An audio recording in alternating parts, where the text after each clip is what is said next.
अस्सलाम वालेकुम नाजरीन। ये पहला मौका था कि सुल्तान अयूबी के खेमे पर जिन दो मुहाफिजों की ड्यूटी लगी वो दोनों हशीशीन थे जो एक अरसा से ऐसे ही मौका की तलाश में थे। इस मौका को पूरी तरह मौजू बनाने के लिए ये सूरत पैदा की गई कि मुहाफिजों की ज्यादातर नफरी घोड़ों को पानी पिलाने चली गई थी।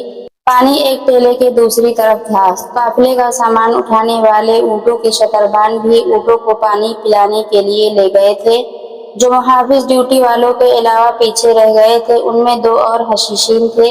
उन्होंने इशारों इशारों में तय कर लिया। सुल्तान अयूबी के खैमे के सामने खड़े मुहाफिज ने खैमे का पर्दा जरा सा हटाकर अंदर देखा और बाहर वालों को इशारा किया। सुल्तान अयूबी इस हालत में गहरी नींद सोया हुआ था कि उसकी पीठ खैमे के दरवाजे की तरफ थी।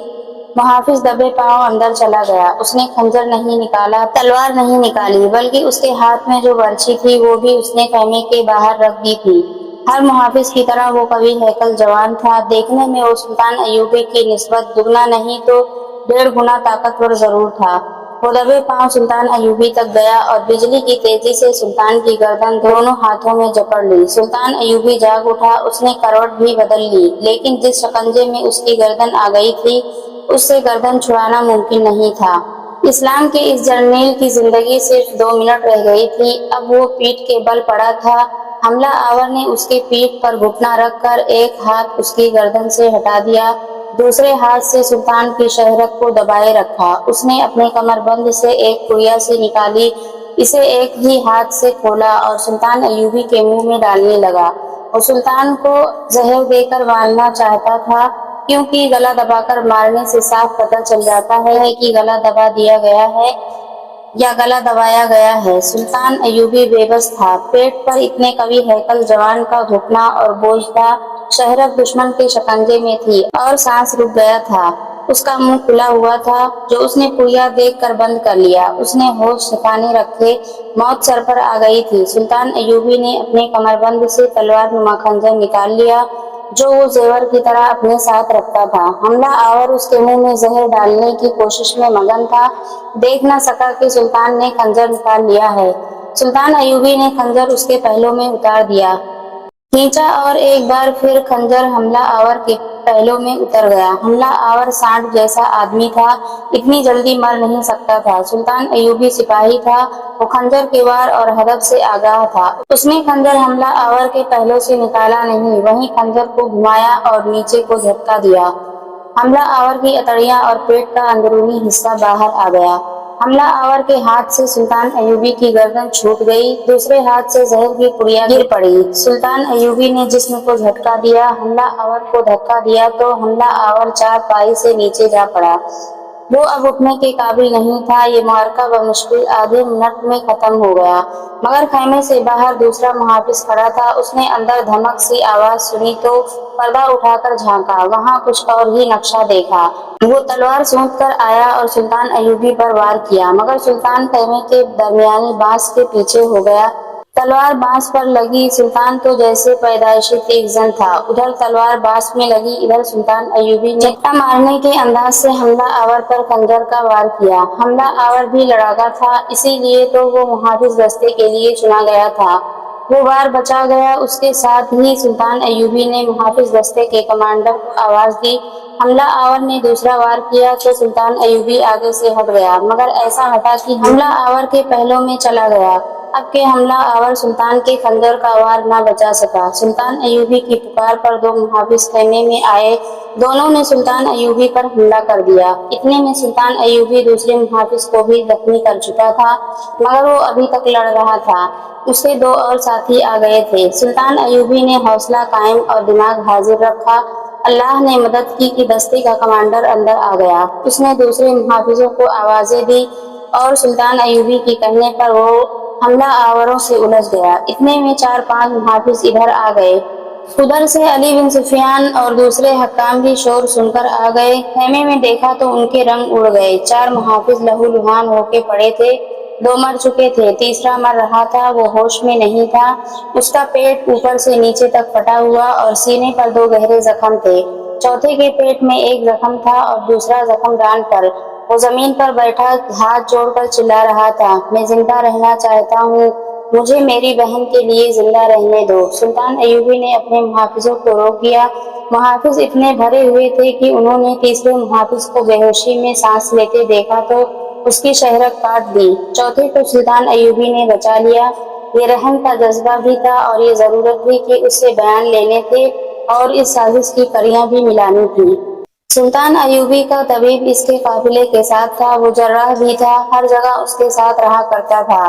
سلطان ایوبی نے اسے کہا کہ اس زخمی کو ہر قیمت پر زندہ رکھنے کی کوشش کرے۔ سلطان ایوبی کو خراش تک نہیں آئی تھی، وہ ہانپ رہا تھا لیکن جذباتی طور پر بالکل مطمئن تھا، غصے کا شائبہ تک نہ تھا۔ اس نے مسکرا کر کہا، میں حیران نہیں ہوں، ایسا ہونا ہی تھا۔ علی بن سفیان کی جذباتی حالت بگڑی ہوئی تھی۔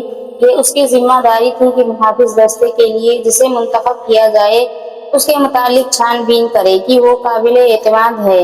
اب یہ دیکھنا تھا کہ دستے کے باقی سپاہیوں میں کوئی ان کا ساتھی رہ گیا ہے یا باقی دیانت دار ہیں۔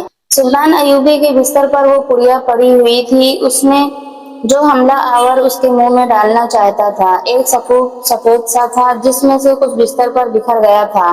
طبیب نے یہ سفوف دیکھا اور جب سنا کہ یہ سلطان ایوبی کے منہ میں ڈالا جا رہا تھا تو طبیب کا رنگ اڑ گیا۔ اس نے بتایا کہ یہ ایسا زہر ہے جس کا صرف ایک ذرہ حلق سے نیچے اتر جائے تو تھوڑی سی دیر میں انسان نہایت اطمینان سے مر جاتا ہے، وہ تلخی محسوس نہیں کرتا اور نہ وہ اپنے اندر کوئی اور تبدیلی محسوس کرتا ہے۔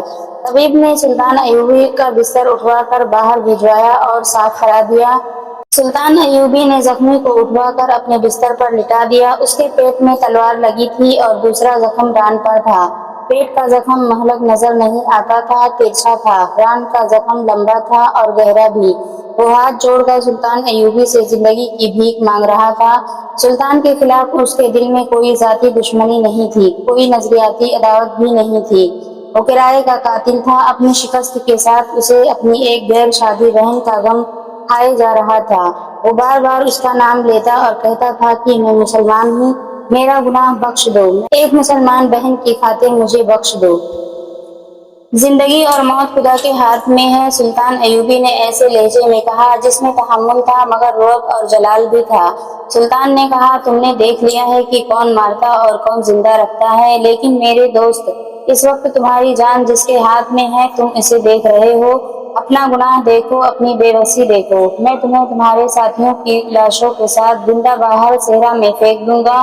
صحرا کی لومڑیاں اور بھیڑیے تمہیں اس حال میں نوچ نوچ کر کھائیں گے کہ تم زندہ ہوگے، ہوش میں ہوگے مگر بھاگ نہیں سکو گے، بوٹی بوٹی ہو کر مرو گے اور اپنے گناہ کی سزا پاؤ گے۔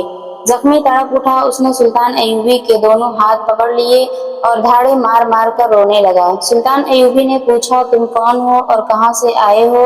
میرے ساتھ تمہاری کیا دشمنی ہے؟ میں فاطمیوں کا آدمی ہوں، اس نے جواب دیا۔ ہم چاروں حشیشین تھے، کوئی 2 سال اور کوئی 3 سال پہلے آپ کی فوج میں بھرتی ہوا تھا۔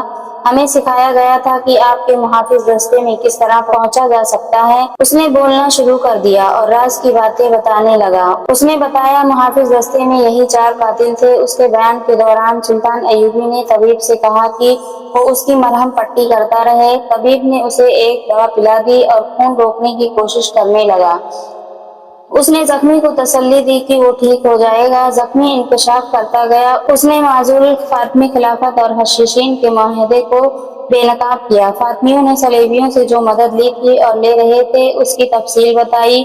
خاصا وقت صرف کر کے طبیب نے اس کی مرہم پٹی مکمل کر دی۔ دراصل مرہم تو سلطان ایوبی کی شفقت تھی جس میں انتقام کا ذرا سا بھی شک نہیں ہوتا تھا۔ سلطان ایوبی نے کہا کہ لاشیں باہر پھینک دو اور اس زخمی کے متعلق اس نے علی بن سفیان سے کہا کہ وہ وہیں سے اسے قاہرہ لے جائے اور اس نے جو نشاندہی کی ہے ان کے خلاف کارروائی کرے۔ زخمی نے نہایت کارآمد سراغ دیے تھے جن میں کچھ ایسے خطرناک تھے جن کی تفتیش علی بن سفیان ہی اچھی طرح کر سکتا تھا۔ اسے اسی وقت اونٹ پر خاص طریقے سے لٹا کر علی بن سفیان واپسی کے سفر پر چل پڑا۔ ناظرین حضرات، ویڈیو پسند آئے تو لائک کریں، چینل کو سبسکرائب کریں اور بیل آئیکن ضرور دبا لیں تاکہ آنے والی ہر ویڈیو آپ تک پہنچ سکے۔ شکریہ۔